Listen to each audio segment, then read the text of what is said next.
Nagpaan na si Mac. Kung kailan nakakita siya ng kalsada. Pero parang kalsadang patungo kung wala yan ah. Walang dugtong eh.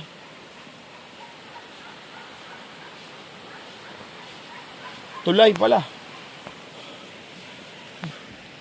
Sige, enjoyin lang natin to.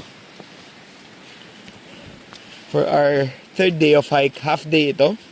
We started at 9 a.m. Bumaba kami from Likungan, yung city above the hill or barangay above the hill.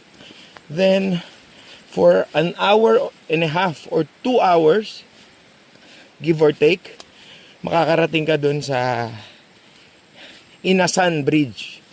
That bridge, as I said, connects the provinces of Ilocos Sur and La Union. After going through that bridge, hike a few more, 1.5 oras daw. 12:30 kami umalis.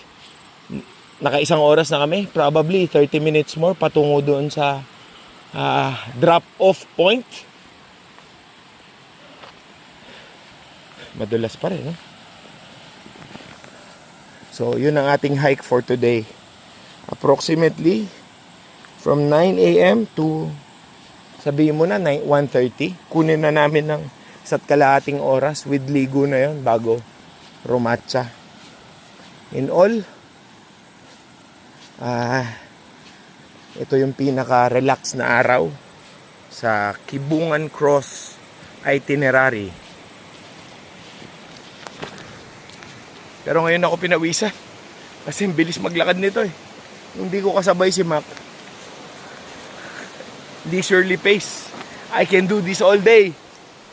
Nung sinabayan ako, silang bukas pa. Ganda.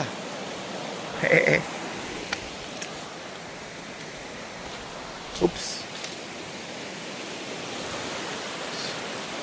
Okay.